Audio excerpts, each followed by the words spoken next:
അപ്പം ചേരുമ്പോൾ ഇതെല്ലാം ഉണ്ടാവും, എല്ലാ ധാതുവിനും ഉള്ളത്. ഇടിച്ചു കഴിഞ്ഞ് പായസമായിട്ട് കേട്ടിട്ടുണ്ടോയെന്നറിയില്ല. വളരെ ഗംഭീരമായി കൊടുക്കും. മുദ്ഗം. ആജ്ഞാചക്രാന്തരാളസ്ഥ ആജ്ഞാചക്രാബ്ജ നിലയ. അടുത്തത് ആജ്ഞാചക്രം. ശുക്ലവർണ്ണ ഷടാനന മജ്ജാസംസ്ഥ ഹംസവതീ മുഖ്യശക്തി സമന്വിത ഹരിദ്രാന്നൈകരസിക ഹാഗിനീരുപധാരിണി. ഹാഗിനി ദ്വിദള പത്മം. ധാതുക്കളില് മജ്ജ, മജ്ജാധാതുവില് ദ്വിദള പത്മത്തില് ഹംസവതി ക്ഷമാവതി എന്ന 2 ഉപചാരദേവതകളോടുകൂടി ഇരിക്കുന്ന ഹാഗിനി. ക്ഷമയുണ്ടാകണമെങ്കിൽ മജ്ജയൊക്കെ കറക്റ്റായിരിക്കണം. ഒരുത്തൻ ചൂടാകുന്നുണ്ടെങ്കിൽ അവൻ്റെ മജ്ജയിൽ വികാരങ്ങൾ വേറെയാണ്. അപ്പോൾ തന്നെ രോഗലക്ഷണങ്ങളാണ്. വൈദ്യനെ കൊണ്ട് കാണിച്ചാൽ മജ്ജയ്ക്കാണ് കേട് എന്നറിയാം. വലിയ താമസം കൂടാതെ ഏതോ വലിയ രോഗങ്ങളൊക്കെ വരാനുള്ള സാധ്യതയുടെ ഭാഗമാണെന്ന് കണ്ടറിഞ്ഞ് അവൻ്റെ മജ്ജയുടെ വികാരങ്ങളെ മാറ്റുന്നതിന് മഞ്ഞൾ. അതുകൊണ്ട് മഞ്ഞൾ നിത്യഭക്ഷണമാക്കണമെന്ന് പഴയ തീരുമാനം. മനസ്സിലായില്ല? ഇപ്പം മഞ്ഞൾ ഭക്ഷണമായിട്ട് കഴിക്കുന്ന പ്രശ്നമില്ല. പകരം എന്താ ചെയ്യുക? അമേരിക്കയിൽ നിന്ന് ആടിൻ്റെയും പട്ടിയുടെയും ഒക്കെ എല്ലിൻ്റെ അകത്തെ മജ്ജ എടുത്ത് അത് ക്യാപ്സ്യൂളിൻ്റെ കവറാക്കി അതിനകത്ത് മഞ്ഞപ്പൊടിയാണെന്ന് പറഞ്ഞ് ഏതോ ചോക്ക് പൊടിയൊക്കെ മഞ്ഞ നിറവും കൊടുത്ത് നിറച്ച് കുർക്കുമിൻ ടാബ്ലറ്റ് വരുന്നുണ്ട്, മേടിച്ച് കഴിക്കുക. മനസ്സിലായില്ല? ഒരു ടാബ്ലറ്റിന് 510 രൂപയാണ് വില. അത് നിങ്ങളുടെ ഈ മഞ്ഞൾ പോലെയൊന്നുമല്ല. മനസ്സിലായില്ല? അപ്പോഴാണ് ഇവളെ കാണുമ്പോൾ നമുക്ക് ഓർമ്മ വരുന്നത് അഞ്ജനമെന്നത് ഞാനറിയും, മഞ്ഞൾ പോലെ വെളുത്തിരിക്കും. ശരിയല്ല? ഈ സൈസ് ഉരുപ്പിടികളൊക്കെയാണ് ഇന്ന് ലോകത്തുള്ളത്. മഞ്ഞൾ ലോകത്തിലെ ഏറ്റവും കൂടിയ ഔഷധമാണ്. കാരണം മജ്ജാധാതുവിലെ വികാരങ്ങൾ മാറ്റുന്നത് സകല ധാത്വന്തര വികാരങ്ങൾക്കും പര്യാപ്തമാണ്.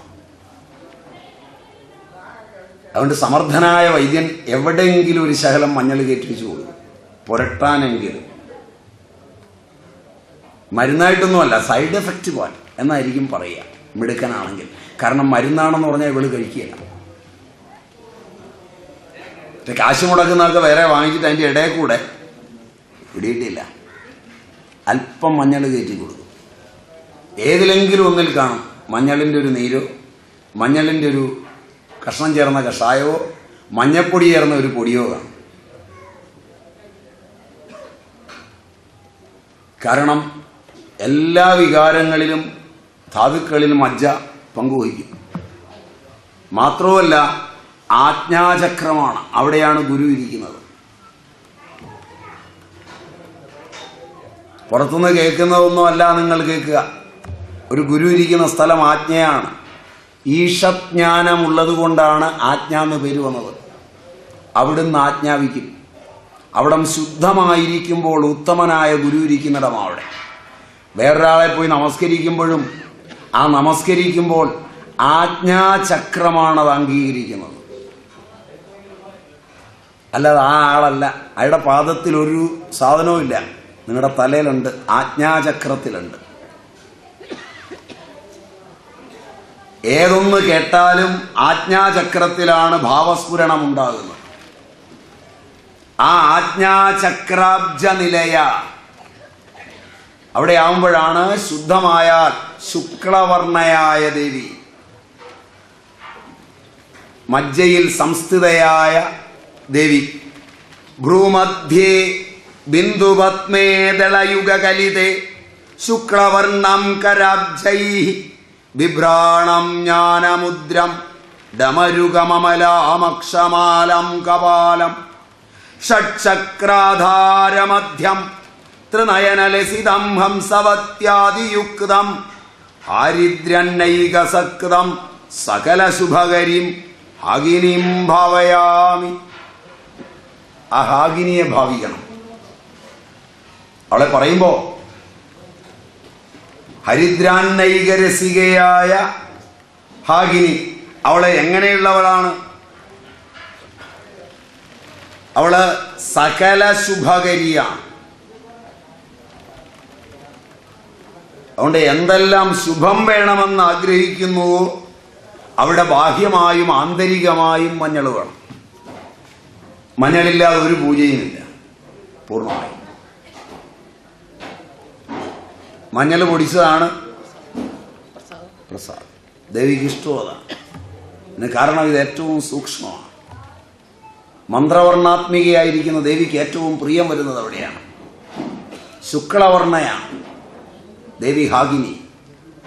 അവൾ ഹംസവതി എന്നും ക്ഷമാവതി എന്നും രണ്ട് ദേവതകളാൽ അനുപ്രയാതയാണ്. അതുകൊണ്ട് വളരെ ശ്രദ്ധേയാണ്. സഹസ്രദള പത്മസ്ഥ സർവോപരി സർവവർണോപശോഭിത സർവായുധധര ശുക്ലസംസ്ഥിത സർവതോമുഖി സർവൗദന പ്രീതചിത്ത യാഗിന്യംബാസ്വരൂപിണി. യാഗിനി മുണ്ടവ്യോമസ്തപത്മേ ദശശതദളകെ കർണികാചന്ദ്രസംസ്ഥം രേതോനിഷ്ടം സമസ്തായുധകലിതകരം സർവതോ വക്ത്രപത്മം ആദിക്ഷാന്താർണശക്തിപ്രകരപരിവൃതം സർവവർണം ഭവാനിം സർവാന്നാസക്തചിത്തം പരശിവരസികം യാഗിനിം ഭാവയാമി. അവിടെ മാത്രം രണ്ട് തരത്തിൽ ആചാര്യന്മാർ അഭിപ്രായം പറയുന്നുണ്ട്. സർവൗദനം നമ്മൾ തുടങ്ങിയ പയോവികാരമായ അന്നം മുതൽ മഞ്ഞൾ അന്നം വരെയുള്ള എല്ലാ അന്നങ്ങളും സഹസ്രാരത്തിന് അതിലിരിക്കുന്ന യാഗിനിക്ക് പ്രിയമാണ് എന്നൊരർത്ഥം. സർവൗദനം എന്നതിന് കുറുന്തോട്ടി എന്നൊരർത്ഥം. ആയുർവേദത്തിൽ അതാണ് ഉപയോഗിക്കുക. എന്തിനും കുറുന്തോട്ടി.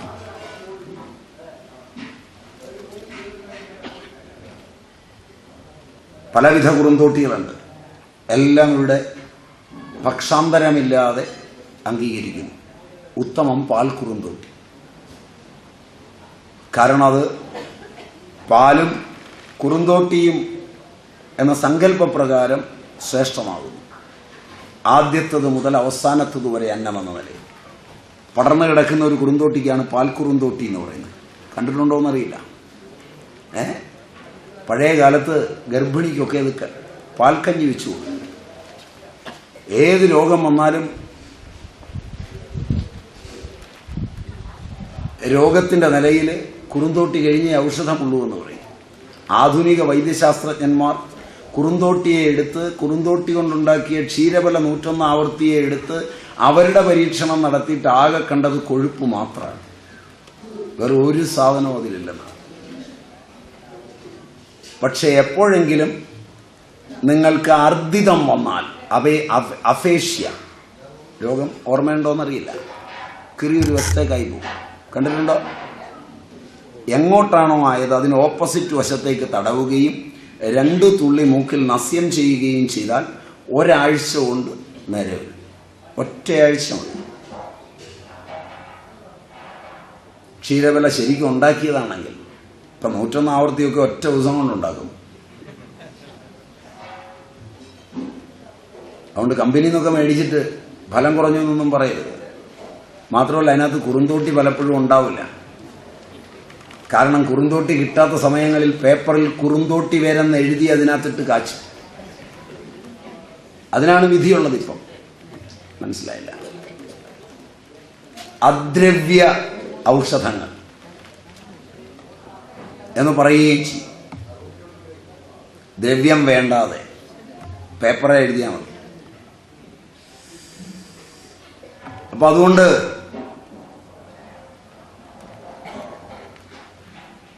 യാഗിനി,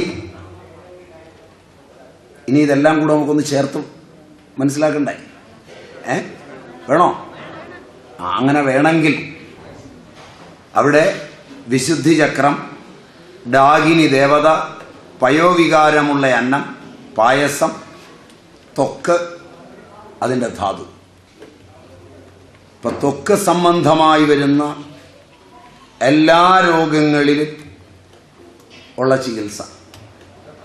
2, അനാഹത ചക്രം, രാഗിണി ദേവത, നെയ് ചേർത്ത ഭക്ഷണം, ഘൃതങ്ങളെല്ലാം,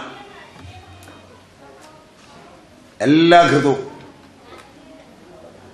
അത് രക്തം വഴിയാണ്. രക്തത്തിന് സമശീർഷമായാണത് കാച്ചിയെടുക്കുന്നത്. അതിൻ്റെ ഫാർമസിയും പറയേണ്ടതാണ്, നേരെയില്ല, ഒന്ന് സൂചിപ്പിച്ചേക്കാം. ആയുർവേദം കഷായമൊക്കെ വെക്കുമ്പോൾ ശ്രദ്ധിച്ചിട്ടുണ്ടോയെന്നറിയില്ല, ആദ്യം കഷായം വെച്ച് വറ്റിച്ചെടുത്ത് അതിലെള്ളെണ്ണയോ നെയ്യും എള്ളെണ്ണയും കൂടിയോ ഒക്കെ ചേർത്ത് വീണ്ടും കാച്ചുമ്പോൾ ഇളക്കിക്കൊണ്ടിരിക്കും. കണ്ടിട്ടുണ്ടോയെന്നറിയില്ല, ഒരു നിമിഷം ഇളക്കാതിരിക്കില്ല. ഇപ്പം ചുമ്മാ യന്ത്രത്തെ വെച്ചേക്കുക, കണ്ടിന്യൂസ് ആയിട്ട് ഇളക്കും. പലപ്പോഴും ഇളക്കുന്ന വൈദ്യൻ പറഞ്ഞു കൊടുക്കുക ശ്രീ എന്നിളക്കാനാണ്. ശ്രീ കേട്ടിട്ടുണ്ടോയെന്നറിയില്ല. ചട്ടുകം കൊണ്ട് ശ്രീ എന്ന് വരയ്ക്കാൻ പറയും. അപ്പം മൊത്തം ഇളകുമെന്നാണ് പറഞ്ഞു കൊടുക്കുന്നത്. അതുകൊണ്ടല്ല പറഞ്ഞു കൊടുക്കുന്നത്. അത് നേരത്തെ പറഞ്ഞ ആ ഗുരുപദേശ വിദ്യയുടെ ചൈതന്യമാണ്. ചന്ദ്രകലാവിദ്യയുടെ അത്യന്ത രഹസ്യമാണ്.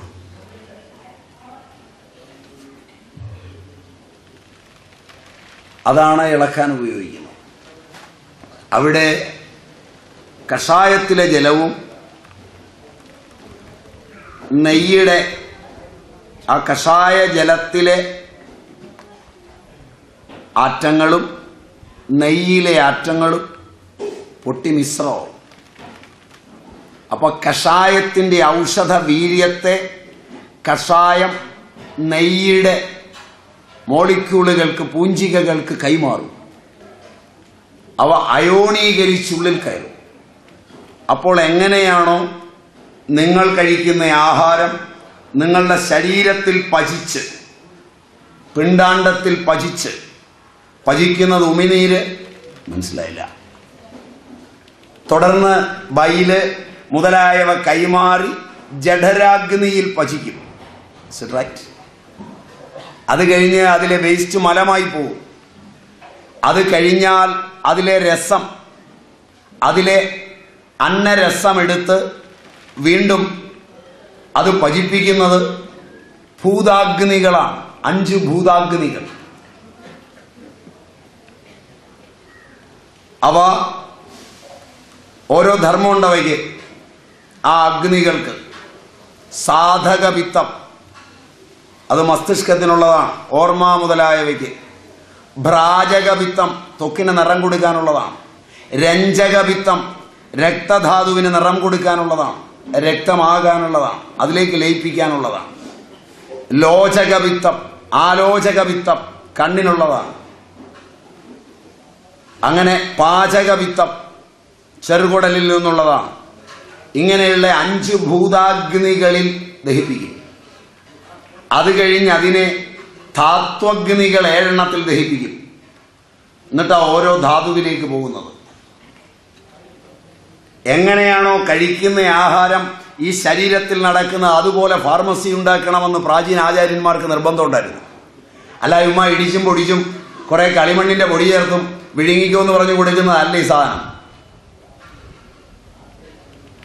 ഔഷധത്തിൻ്റെ അംശം ഏതാണെന്ന് ഒരു ചെടിയിൽ നിന്ന് കണ്ടുപിടിച്ച് അതിനെ വേർതിരിച്ച് ആക്റ്റീവ് പ്രിൻസിപ്പിൾ എടുത്ത് ആ ആക്റ്റീവ് പ്രിൻസിപ്പിളിന് സമാനമായിരിക്കുന്നത് പെട്രോളിയത്തിൽ നിന്ന് കണ്ടെത്തി ആ സാധനം 250 മില്ലിഗ്രാം എടുത്ത് ഒരു 2 ഗ്രാം കളിമണ്ണ് പൊടിച്ചതും ചേർത്ത്, കളിമണ്ണ് പുറത്താണെങ്കിൽ ക്യാൻസർ ഉണ്ടാക്കുമെന്ന് പറഞ്ഞിട്ട് ആ കളിമണ്ണ് ടാബ്ലറ്റാക്കി നേരെ വിഴുങ്ങിക്കോടാ രാവിലെ മുതൽ ഒരു 12 എണ്ണമെന്ന് പറഞ്ഞാൽ കളിമണ്ണാ വിഴുങ്ങിയത് മുഴുവൻ.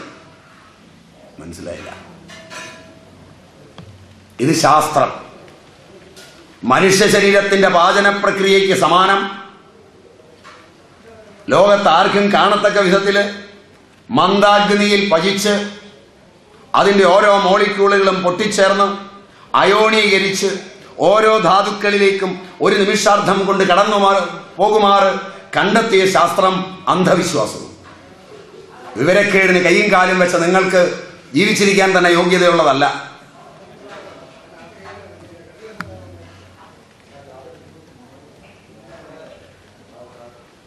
മനസ്സിലാവുമോ എൻ്റെ ഭാഷ? പോകുമ്പോൾ നല്ല ദക്ഷിണ തരുമെന്നാണ് എനിക്ക് തോന്നുന്നു. ഞാനൊരുമാതിരി വലിയ സഞ്ചിയൊക്കെ ആയിട്ടാണ് പോകുന്നിരിക്കുന്നത്. ഇനി കുഴപ്പം വരണ്ട എന്നോർത്ത്. അതുകൊണ്ട് നല്ലപോലെ ആലോചിച്ച് പഠിക്കുക. അപ്പൊ അവിടെ നെയ് ചേർത്ത ഭക്ഷണം, രക്തം, ധാതു, മണിപൂരം, ലാഗിനി, ഗുഡയുക്തം, ശർക്കര ചേർന്നത്, അത് ലേഹ്യം. ലേഹ്യങ്ങളൊക്കെ അവിടെ ചെല്ലാനാണ്. അത് മാംസധാതുവിലേക്കാണ്. സ്വാധിഷ്ഠാനം, കാഹിനി, ഇഷ്ടം മധു, തേൻ, മദ്യം, തേൻ, ഇത് ഇഷ്ടം. ദധിയുക്ത എണ്ണം, തൈര് ചേർന്ന എണ്ണം, മേധോധാതുവിന്. മൂലാധാരം, അവിടെ ഡാഗിനി, മുൽഗം, ചെറുപയറ് ചേർന്ന എണ്ണം, സാഗിനി, ചെറുപയറ് ചേർന്ന എണ്ണം, അസ്ഥിധാതു. ആജ്ഞാചക്രം, ഹാഗിനി, ഹരിദ്രാന്നം, മഞ്ഞൾ ചേർന്ന എണ്ണം, മജ്ജാധാതു. സഹസ്രദളം, അതിനെ 8ാമത്തെ ചക്രം എന്നാണ് പറയുക. അതുകൊണ്ടാണ് അഷ്ടമി ചക്രം എന്ന് പറയുന്നത്.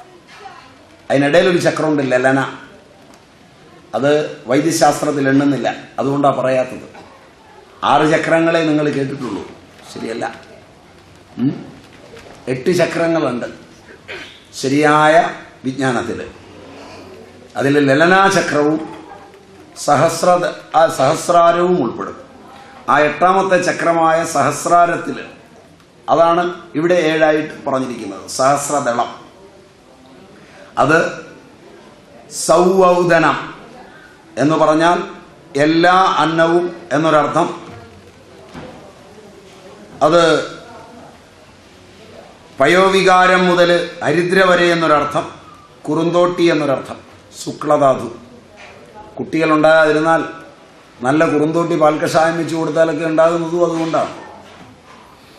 ഇങ്ങനെ ത്രിഖണ്ഡം, മാതൃകാമന്ത്രം, സൂര്യ സോമ അനലാത്മകങ്ങളായ, അതായത് ചന്ദ്രൻ, സൂര്യൻ, അനലൻ തുടങ്ങിയ 3 ഖണ്ഡങ്ങളോട് കൂടിയതാണ് മാതൃകാമന്ത്ര ശരീരം. അതായത് നേരത്തെ ഞാൻ പറഞ്ഞ ജ്ഞാനശക്തി, ഇച്ഛാശക്തി, ക്രിയാശക്തി എന്ന 3 ശക്തി സ്വരൂപവും, ജാഗ്രത്, സ്വപ്നം, സുഷുപ്തി എന്ന 3 അവസ്ഥാത്രയവും, വിശ്വൻ, തൈജസൻ, പ്രാജ്ഞൻ എന്ന രൂപവൃത്തിത്രയങ്ങളും, തമസ്, രജസ്, സത്വം എന്ന 3 ഗുണസ്വരൂപങ്ങളും ചേർത്താണ് ശരീരവർണ്ണന പ്രാചീനൻ നടത്തിയിരിക്കുന്നത്. ഇതിലൊന്നുപോലും വിട്ടിട്ടില്ല. അതാണ് ഇത് സമഗ്രമാണെന്ന് പറയുന്നത്. ഇവിടെ അതിനെ സംയോജിപ്പിക്കുന്നത് അവസ്ഥാത്രയങ്ങളും ശക്തിത്രയങ്ങളും ക്രിയാത്രയങ്ങളാണ് വിശ്വൻ, തൈജസൻ, പ്രാജ്ഞൻ എന്നത്. തുര്യനില്ല, അത് ഇതിനപ്പുറത്തെ ലോകമാണ്. അതിനോട് ചേർന്ന് ബോധ്യമാക്കുന്ന. അപ്പോൾ വിദ്യ ത്രികൂട, ആ ത്രികോടസ്ഥമായ വിദ്യ, കൂടത്രയ കളേബര, അതിനകത്ത് കാണാം കൂടത്രയ കളേബര, കൂടത്രയങ്ങൾ, കളേബരമായിട്ടുള്ള, ശരീരമായിട്ടുള്ള. ഏതൊക്കെയാണ് കൂടത്രയങ്ങൾ? വാഗ്ഭവകൂടം, അതുപോലെ തന്നെ അത് മൂലാധാരത്തിൽ നിന്ന് ഉത്ഭവിച്ച് പ്രളയാഗ്നി പ്രഭയോടുകൂടി സ്വാധിഷ്ഠാന മണിപൂരക ചക്രങ്ങളെ തേജോമയമാക്കിക്കൊണ്ട് അനാഹത ചക്രത്തെ സ്പർശിക്കുന്നു. അതൊക്കെ അനുഭവത്തിൽ കാണാം, ശരിക്ക് സാധന ചെയ്താൽ. അത് വാഗ്ഭവകൂടം.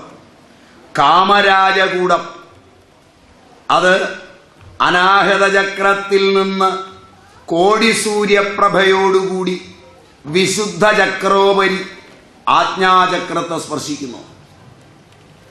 3 ശക്തികൂടം, ആജ്ഞാചക്രത്തിൽ നിന്ന് കോടി ചന്ദ്രപ്രഭയോടുകൂടി ലലാടമധ്യസ്ഥമായ സദാശിവ തത്വത്തിൽ സ്പർശിക്കുന്നു.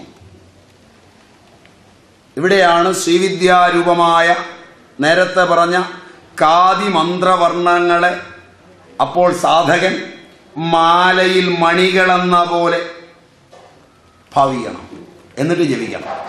അതാണ് ജപമൊക്കെ. അത് തെറ്റിദ്ധരിച്ചിട്ടാണ് കാണുന്ന മന്ത്രമൊക്കെ എന്ന് ജപിക്കാൻ തുടങ്ങിയിരിക്കുന്നത്.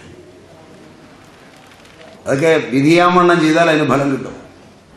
ആ ത്രിപുരസുന്ദരി മന്ത്രത്തിന് 16 അക്ഷരങ്ങളാണ്. ആ 16 അക്ഷരങ്ങൾ 16 നിത്യാസ്വരൂപങ്ങളാണ്. 16ാമത്തെ കലയെ സർവാത്മനിത്യ എന്ന് പറയും. ചന്ദ്രക്കലയോടുള്ള സാമ്യം ഹേതുവായാണ് ഇങ്ങനെ പറയുന്നത്. അത് ചിതേകരസം നിറഞ്ഞ പര. ആ പര എന്ന കലയുടെ ഛായ വിശുദ്ധി ചക്ര ഷോഡശദള പത്മത്തിൽ 16 കലാരൂപങ്ങളായി ചുറ്റിത്തിരിയുന്നു എന്നാഗമ രഹസ്യം. അതാണ് അറിയേണ്ടത്. അതിനെ തന്നെയാണ് പ്രധാനമെന്നും പ്രകൃതിയെന്നും പറയുന്നത്. ആ പ്രധാന കലയുടെ അംശഭൂതങ്ങളാകുന്നു 15 നിത്യകൾ. അതാണ് പക്കവും മാസവും. മനസ്സിലായില്ല? 15 നിത്യകളോട് കൂടിയതാണ് 15 ദിനങ്ങളുള്ള ഒരു പക്കം. മനസ്സിലായില്ല? അങ്ങനെയാ ഇതൊക്കെ ഓർത്തിരിക്കുന്നത്. അല്ല, ഇതൊക്കെ കാണാ പഠിച്ചാൽ ഒന്നും ഓർത്തിരിക്കില്ല. 2 പക്കമാണ്, വെളുത്തതും കറുത്തതുമായിട്ട് 2 പക്കം. അപ്പോ ശബ്ദാദികളായ വസ്തുക്കൾ, അതായത് ഇന്ദ്രിയ സുലഭങ്ങളായവ ഷോഡശ ഉപചാരത്തിൽ പെടുന്നു എന്നതിലുപരി ആത്മാർപ്പണ ബുദ്ധിയോടുകൂടി ത്യജിക്കുന്നതാണ് ശരിയായ പൂജാവിധി. അതുകൊണ്ട് ഈ പൂജയിലേക്ക് കയറുന്നതിന് മുമ്പ് ഷോഡശ ഉപചാരങ്ങളെ സ്വീകരിച്ചു ചെയ്യുന്ന പൂജയേക്കാൾ ഉത്തമം, മനസ്സിലായില്ല, ഉപചാരങ്ങളെ ത്യജിച്ച് ചെയ്യുന്നതാണ്. ഇതുകൊണ്ട് ഓടിപ്പോയി അങ്ങ് ത്യജിക്കരുത്. ഇഷ്ടം മനസ്സിൽ കിടക്കും. ഏത് ത്യജിക്കുന്നുവോ അതിനോടുള്ള ഇഷ്ടം കൂടും. പിന്നെ പൂജ ഫലിക്കില്ല. അത് കൊഴിഞ്ഞു പോകണം. അതിന് നല്ല ആചാര്യന്മാരെ സമീപിക്കണം. ഇളകാത്ത മനസ്സുള്ള, അപ്പോഴാണ് ഇത് കിട്ടുന്നത്. അപ്പൊ യാദൃച്ഛികമായി എപ്പോഴെങ്കിലും ശബ്ദസ്പർശ രൂപരസഗന്ധങ്ങളിൽ സുഖപ്രാദുർഭാവമുണ്ടായാൽ അത് തനിക്കായി സങ്കൽപ്പിക്കാതെ സദാശിവനായി സങ്കൽപ്പിച്ച് സമർപ്പിക്കണം. എപ്പോഴെങ്കിലും ഏതെങ്കിലും ശബ്ദമോ ഏതെങ്കിലും സ്പർശമോ ഏതെങ്കിലും രൂപമോ ഏതെങ്കിലും രസമോ ഉണ്ടായാൽ അത് സദാശിവനിൽ അർപ്പിക്കണം, ആ കലയിൽ എന്ന സങ്കല്പം ശ്രദ്ധേയമാണ്. അതാണ് ശരിയായ സബരിയ. സമയികൾക്ക് പൂജ സഹസ്രദള കമലത്തിൽ മാത്രമേ ഉള്ളൂ. ബഹിർഭാഗത്ത് പീഠാദികളിൽ പൂജയില്ല. ഉത്തമന്മാർക്ക് അനാഹതം മുതൽ പൂജിക്കാം. അതാണ് കഠോക്കെ, അനാഹതത്തിലെ പൂജയാണ്. അധമജീവിതം ആവശ്യമുണ്ടെങ്കിൽ മൂലാധാരത്തിലും സ്വാധിഷ്ഠാനത്തിലും മണിപൂരത്തിലും പൂജിക്കാം. രാവണൻ, കുംഭകർണൻ മുതലായവരൊക്കെ ഈ പൂജ ചെയ്തവരാണ്, താഴെ പൂജിച്ചവർ. അപ്പം ശക്തിയൊക്കെ കൂടും, പക്ഷെ ദുഃഖവും കൂടും. അത്രയേ ഉള്ളൂ. ബഹിർഭാഗത്ത് പീഠാദികളിൽ സമയികൾക്ക് പൂജയില്ല. ചതുർവിധം, ഷഡ്വിധം എന്ന് രണ്ടു പക്ഷത്തിലും ബാഹ്യപൂജയിൽ വേണ്ടതായ ക്രിയാകലാപങ്ങൾക്കായും അവയ്ക്ക് വേണ്ടതായ സാധന സാമഗ്രികളുടെ സമ്പാദനത്തിനായും അതുകൊണ്ട് സമയികൾ ക്ലേശിക്കാറില്ല. ഇവിടെ 15 വർണ്ണങ്ങളുണ്ട്. അവ സമ്പ്രദായപ്രകാരം അറിയണം. ഷോഡശ കലാത്മകമായ വർണ്ണം പ്രധാനഭൂതമാകുന്നു. അത് ഞാൻ നേരത്തെ പറഞ്ഞു, ഗുരുമുഖത്തുനിന്ന് തന്നെ അറിയണം. അങ്ങനെ ആ കല സത്ശിഷ്യന്മാർക്കല്ലാതെ മറ്റാർക്കും ഉപദേശിക്കരുത് എന്ന് പാരമ്പര്യ വിധിയുമുണ്ട്. അങ്ങനെ വന്നാൽ ഗുരുവിൻ്റെ കാര്യം തന്നെ വെള്ളത്തിലാവുമെന്നാണ് ശാസ്ത്രമര്യാദ. അതുകൊണ്ട് ഷോഡശി കല എന്നത് ശകാരം, രേഭം, ഈകാരം എന്ന അക്ഷരങ്ങൾ ബിന്ദുവന്തങ്ങളായിട്ടുള്ള മന്ത്രമാകുന്നു. അതായത് ഈ ഏകാക്ഷരം തന്നെ മാതൃകാമന്ത്രത്തെയും സോമസൂര്യാനലാത്മകങ്ങളായ 3 ഖണ്ഡങ്ങളെയും പ്രതിനിധീകരിക്കുന്നു. അപ്പോൾ പ്രണവസഹിതമായ ഷോഡശാക്ഷരി വിദ്യ നിങ്ങൾക്ക് ലഭിക്കുകയും ചെയ്യും. ബീജാത്മിക വിദ്യ, ശ്രീവിദ്യ, കകാരാദികൾ ഷോഡശ നിത്യകൾ. അവ ശുക്ലപ്രതിപദം മുതൽ പൗർണമാസി വരെയുള്ള തിഥിരൂപങ്ങളാണ്. ആദ്യത്തത് കകാരാദികൾ ശുക്ലപ്രതിപദം മുതൽ, വെളുത്ത പക്ഷത്തിലെ പ്രതിപദ മുതൽ ആ ഇതിലെ പൗർണമി വരെ. അവിടെ ചന്ദ്രൻ്റെ കല കൂടി വരും. മനസ്സിലായില്ല? അപ്പോൾ സൂര്യൻ്റെ കല ചന്ദ്രനിലേക്കെത്തി ചന്ദ്രൻ്റെ കല വർദ്ധിച്ചു വരും. കൃഷ്ണപ്രതിപദം മുതൽ അമാവാസി വരെയുള്ള അപരപക്ഷ തിഥിരൂപങ്ങളാണ് ബാക്കിയുള്ളവ. ശുക്ലപക്ഷ വിചാരം, ചന്ദ്രൻ്റെ ആദ്യകലയായ പ്രതിപദം കലാത്മികയായിട്ട് സൂര്യമണ്ഡലത്തിൽ നിന്ന് നിർഗമിച്ച് ചന്ദ്രമണ്ഡലത്തിൽ ചെന്നു ചേരുന്നു. ഇങ്ങനെ തന്നെ ശുക്ലപക്ഷ ദ്വിതീയ, തൃതീയ എന്നിവ തിഥികളായി ചന്ദ്രമണ്ഡലത്തിൽ പ്രവേശിക്കുന്നു. അതുപോലെ പ്രതിപദ, ദ്വിതീയ തുടങ്ങിയ കൃഷ്ണപക്ഷ തിഥികൾ ചന്ദ്രമണ്ഡലത്തിൽ നിന്ന് തിരിച്ച് സൂര്യമണ്ഡലത്തിൽ പ്രവേശിക്കുന്നു. ഈ വിധം 15 നിത്യകളുടെ സ്വരൂപങ്ങളായ കാതിവർണ്ണങ്ങൾ ചേർന്നത് പഞ്ചദശാക്ഷരി. ഒടുവിൽ ചന്ദ്രകല. ഇത്രയും ചേർന്നാൽ ഷോഡശാക്ഷരി വിദ്യയായി. ഈ വിദ്യയാണ് ലളിതാ സഹസ്രനാമത്തിൽ നിങ്ങൾ പഠിക്കുന്നത്. ഏറ്റവും വിചിത്രമായൊരു സത്യം ഇതിനെ ആശ്രയിച്ചാണ് ജീവന്മാരിരിക്കുന്നത്. നിങ്ങളുടെ വികാരങ്ങൾ ഈ കലയ്ക്കനുസരിച്ചാണ്. നിങ്ങൾ വെട്ടുന്ന മരം ഈ കലയ്ക്കനുസരിച്ചാണ്. കാരണം കലയറിയാതെ മരം വെട്ടിയാൽ അത് കുത്തിപ്പോകും. ഏത് തേക്കായാലും. മനസ്സിലായില്ല? പക്കം നോക്കി മരം മുറിക്കണം. ഇന്നില്ല, ഇന്ന് മരത്തിന് കാശ് കൊടുക്കുക, മുറിക്കുക. പക്കം നോക്കി മുള മുറിക്കണം. പക്കം നോക്കി നെല്ല് കൊയ്യണം, അല്ലെങ്കിൽ അത് രോഗങ്ങളുണ്ടാക്കും.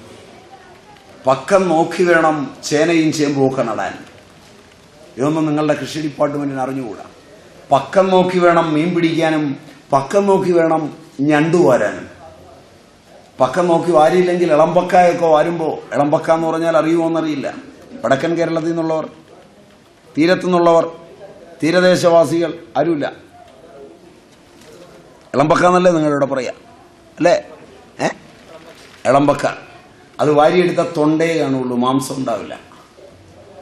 ഞണ്ട് വാരുമ്പോൾ തൊണ്ടേ കാണുള്ളൂ. പക്കം ഒന്ന് മാറിയാൽ വെയിറ്റേ ഉണ്ടാവില്ല, അതിനകത്ത് മാംസം ഉണ്ടാവില്ല.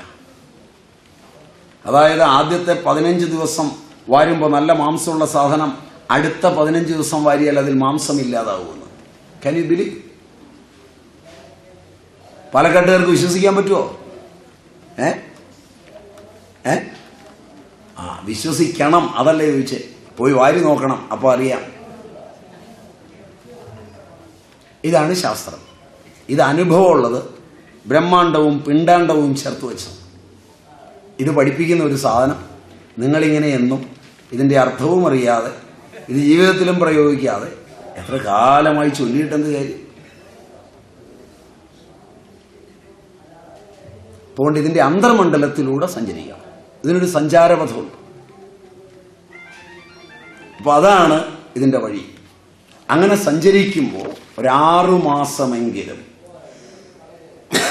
ഷണ്മാസധ്യാനയോഗേന ജായതേ ഗരുഡോപമഃ ദൃഷ്ട്യാ കർഷയതേ ലോകം ദൃഷ്ട്യൈവ കുരുതേ വശം ദൃഷ്ട്യാ സംക്ഷോഭയന്നാരീം ദൃഷ്ട്യൈവ ഹരതേ വിഷം ദൃഷ്ട്യാ ചാതുർധികാം അതീംശ്ച ജ്വരാന്നാശയതേ ക്ഷണാത് ചന്ദ്രകാന്തശിലാമൂർത്തിം ചിന്തയിത്വാ വിനാശയേ താപജ്വരാനശേഷാംശ്ച ശീക്രം താക്ഷ്യൈവാപരഃ ഗരുഡധ്യാനയോഗേന സ്മരണനാശയദ്വിഷം.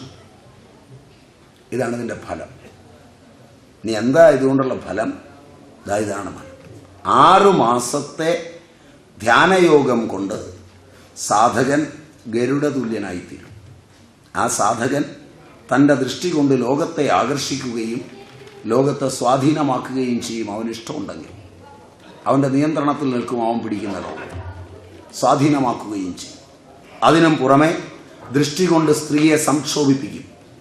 ദൃഷ്ടി കൊണ്ട് തന്നെ വിഷത്തെ ഇറക്കുകയും ദൃഷ്ടിയാൽ 4-ാം പനി മുതലായ ജ്വരങ്ങളെ നശിപ്പിക്കുകയും ചെയ്യും. ചന്ദ്രകാന്ത ശിലാപ്രതിമ പോലെ മഹാദേവിയെ ധ്യാനിച്ചിട്ട് ഗരുഡനെ പോലെ സകലവിധ ജ്വരങ്ങളെയും വേഗത്തിൽ നശിപ്പിക്കും. എന്ന് തന്നെയല്ല, ആ സാധകൻ ഗരുഡധ്യാനയോഗത്തോട് കൂടിയിട്ട് സ്മരണം കൊണ്ട് തന്നെ സമസ്ത രോഗങ്ങളെയും ഉച്ചാടനം ചെയ്യും. ഇതാണ് ഇതിൻ്റെ കളി. ഇതാണ് ഇതിൻ്റെ ശാസ്ത്രം. ഇപ്പം ഞാനിതിൻ്റെ സ്വരൂപം പറഞ്ഞു, അതിൻ്റെ ശരീരശാസ്ത്രം പറഞ്ഞു, അതിൻ്റെ ഔഷധകൽപ്പന പറഞ്ഞു, അതിന് കാരണമായിരിക്കുന്ന മന്ത്രസമുച്ചയത്തെ പറഞ്ഞു. പറയുകില്ല എന്ന് പറഞ്ഞെങ്കിലും പറയാതെ ഷോഡശാക്ഷരി മുഴുവൻ പറഞ്ഞു. കേട്ടോ കേട്ടില്ലയോ എന്ന് എനിക്കറിയില്ല. അങ്ങനെയേ അത് പറയാവുള്ളൂ. അതുകൊണ്ടാണ് അങ്ങനെ പറഞ്ഞത്. നേരിട്ട് ഉപദേശിക്കുക എന്ന് പറയുന്നത് ഗുരുവും ശിഷ്യനും തമ്മിലുള്ള പാരസ്പര്യത്തിലാണ്. അങ്ങനൊരു പാരസ്പര്യം നമ്മൾ തമ്മിൽ ഇപ്പം ഇല്ല, ഉണ്ടാകാനിടയില്ല. എന്തുകൊണ്ടെന്നാൽ ഞാൻ പോകുന്ന സമ്പ്രദായം കേരളീയർക്ക് പറ്റിയ സമ്പ്രദായമല്ല. അതിന് പുറത്ത് കിടക്കാൻ നിങ്ങൾക്ക് ഈ ജന്മം അത്ര കണ്ട് സമയമായിട്ടില്ലാത്തതുകൊണ്ട് ആ രീതിയിൽ ഉപദേശം കിട്ടിയിട്ടുള്ള അസ്മാദൃശന്മാരായ ആചാര്യന്മാരിൽ നിന്ന് ഉപദേശം സ്വീകരിക്കുക. വഴികളൊക്കെ ഞാൻ പറഞ്ഞുതരാം, ചൂണ്ടിക്കാണിക്കാം. ഒന്നാമത്, ഞാനൊരു സമൂഹത്തെ സൃഷ്ടിക്കുന്നില്ല. ഒരു പറ്റം ആളുകളെ കൂടെ കൊണ്ടു നടക്കാൻ ഇഷ്ടപ്പെടുന്നില്ല. കാരണം അതൊക്കെ കേരളത്തിൽ അപകടകരമാണ് എന്ന് മുമ്പേ പോയവർ കാണിച്ചു തന്നിട്ടുണ്ട്. മനസ്സിലായില്ല? അതുകൊണ്ട് നിങ്ങൾ ഗുരു ഇരിക്കും കുഹയെ തേടി കുതിത്തു കുതിത്തു പായുക. ശിവാനന്ദൻ അങ്ങനെയാണ് പറഞ്ഞത്. ഗുരുവിരിക്കും ഗുഹയെ തേടി കുതിത്തു കുതിത്തു പായടി മൂലമറ്റം പാറടി. അതിന് മൂലമറ്റത്തേക്ക് പോവുക. വണ്ടിക്കൂലി വാങ്ങിച്ച് മൂലമറ്റത്തേക്കല്ല, മൂലാധാരത്തിൻ്റെ അറ്റത്തേക്ക്. മനസ്സിലായില്ല? ഇത് കേട്ടിട്ട് ഉടനെ ഇറങ്ങി വണ്ടിക്കൂലി വാങ്ങിച്ച് മൂലമറ്റം, അവിടെയാ പവർ ഹൗസ്, സംശയമൊന്നുമില്ല. ഈ പവർ ഹൗസ് കണ്ടെത്തണം. മനസ്സിലായോന്നറിയില്ല. അതുകൊണ്ട് അദ്ദേഹം പറഞ്ഞത് ഈ പവർ ഹൗസ് അവിടെയാണ്.